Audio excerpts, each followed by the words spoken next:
కూటమి ప్రభుత్వం విద్యార్థుల పట్ల సిగ్గు కూటమి ప్రభుత్వం విద్యార్థుల పట్ల తీరు సిగ్గు న్యాయం చేయాలి విద్యార్థులకు సొంత భవనం కేటాయించాలి సొంత భవనం గుడికల స్కూల్ కేటాయించాలి న్యాయం చేయాలి విద్యార్థులకు ఈశ్వర్ ఎస్ఎఫ్ఐ పశ్చిమ గోదావరి జిల్లా ఉపాధ్యక్షులు ఈ రోజు పెనుగొండ మండలం పెనుగొండలో ఉన్నటువంటి అంబేద్కర్ గురుకుల పాఠశాలకి రావడం జరిగింది। ఈ స్కూల్ కి సంబంధించి విద్యార్థులు గతంలో 200 ఉండడం వల్ల 11 గదులతో పాఠశాల నడుస్తుంది। కానీ ప్రస్తుతం 500 మంది విద్యార్థులతో ఈ పాఠశాల నడుస్తుంది। ఈ పాఠశాల విద్యార్థులకు అన్ఫిట్ అని మేము చెప్తున్నాం। ఈ రోజు మొన్న 5 రోజుల ముందు ఫైర్ యాక్సిడెంట్ అయిన సందర్భంలో ఒక ఇరుగ్గా ఉండడం వల్ల ఒక బాలికకి చెయ్యి విరిగి ఆపరేషన్ అయ్యే పరిస్థితి ఉంది। దీనికి కారణం ఈ స్కూల్ ఇరుగ్గా ఉండడం, ఇరుగ్గా తరగతులు నిర్వహించడమే దీనికి ప్రధాన కారణం। బాలికలు కూడా నైట్ పడుకోవడం కూడా బయటే పడుకుంటారు, తరగతి గదులు కూడా బయటే, భోజనం కూడా బయటే చేస్తారు। దీనివల్ల బాలికలు చాలా ఇబ్బంది పడుతున్నారని మాకు తెలియజేయడం జరిగింది। తల్లిదండ్రులు కూడా చాలా మంది తల్లిదండ్రులు మాకు కంప్లైంట్ చేయడంతో మేము ఈ రోజు స్కూల్కి రావడం జరిగింది। వచ్చిన తర్వాత ఏదైతే ప్రిన్సిపల్ గారు ఉన్నారో వారిని ఈ స్కూల్లో సమస్యలు ఏమన్నా దానికి మేము పిల్లల దగ్గరికి వెళ్ళి మేము మాట్లాడుతామంటే మమ్మల్ని లోనికి పంపించలేని పరిస్థితి।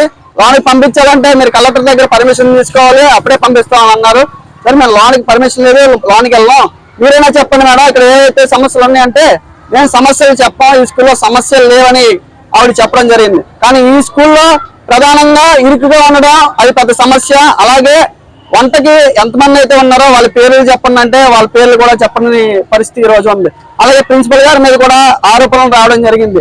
ఏదైతే స్కూల్ కి చదివినటువంటి తల్లిదండ్రులు ఉంటారో వాళ్ళు ఎవరైతే టైలర్లు ఉన్నారో వాళ్ళకి యూనిఫామ్ జతలు ఇచ్చి కుట్టించడం, అలాగే కాపీటం చేసుకునే వాళ్ళు ఉంటారో వారి యొక్క స్కూల్లో పని చేయించడం, ఇలాంటి పనులన్నీ కూడా ఆవిడ చేస్తుందని మాకు తల్లిదండ్రులే మాకు చెప్పడం జరిగింది। దీనిపై వెంటనే ప్రభుత్వం స్పందించి ఈ పాఠశాలకు సొంత భవనం కేటాయించి పిల్లలందరినీ కూడా అక్కడికి తరలించాలని మేము ప్రధానంగా డిమాండ్ చేస్తా ఉన్నాం। అదేవిధంగా ఏదైతే ఆరోపణలు వచ్చినాయో ప్రధాన ఉపాధ్యాయుల మీద వాటిని విచారించి వారిపైన కఠిన చర్యలు తీసుకోవాలని ఈ రోజు ఎస్ఎఫ్ఐ గవర్నమెంట్ డిమాండ్ చేస్తా ఉన్నాం। నా పేరు సింధు, నేను ఎస్ఎఫ్ఐ జిల్లా గర్ల్స్ కన్వీనర్। ఈ రోజున పశ్చిమ గోదావరి జిల్లా పెనుగొండ గ్రామంలో డాక్టర్ బిఆర్ అంబేద్కర్ గురుకులం పాఠశాలకు రావడం జరిగింది। దీని ముఖ్య ఉద్దేశం ఏమిటి అంటే గతంలో ఈ స్కూల్లో 200 మంది విద్యార్థినీలు ఉండేవారు, ఇప్పుడు దాదాపుగా రెట్టింపు అయ్యారు, దాదాపుగా 500 మంది విద్యార్థినీలు ఉన్నారు। అలాగే ఆ స్కూల్లో 11 గదులు అనేవి ఉన్నాయి। విద్యార్థినీలకు ఆ 11 గదులు సరిపోవడం లేదు। అలాగే ఈ స్కూల్లో హాస్టల్ కూడా కంటిన్యూ అవుతుంది, ఆ గదుల్లోనే హాస్టల్ కూడా కంటిన్యూ అవుతుంది। విద్యార్థినీలకు గదులు సరిపోవట్లేదు, వాళ్ళకి బయట పడుకోబెట్టడం జరుగుతుంది, బయటే భోజనం కూడా పెట్టడం జరుగుతుంది। అలాగే చదువు కూడా బయట చెప్తున్నారు। ఈ రోజు వర్షం పడినా సరే బయట కూర్చోబెట్టారు వాళ్ళని। పేరెంట్స్ ఈ ఇన్ఫర్మేషన్ మాకు తెలియజేయడం వల్ల మేము ఇక్కడికి రావడం జరిగింది। కనీసం ప్రిన్సిపల్ మేడం కూడా లోపలికి అలౌ చేయకుండా మీరు కలెక్టర్ గారి దగ్గర నుంచి లెటర్ తెచ్చుకోండి, అప్పుడైతేనే మేము లోపలికి అలౌ చేస్తామంటున్నారు। లోపల చాలా సమస్యలు ఉన్నాయి కాబట్టి లోపలికి మమ్మల్ని అలౌ చేయట్లేదని మేము ఆరోపిస్తున్నాము।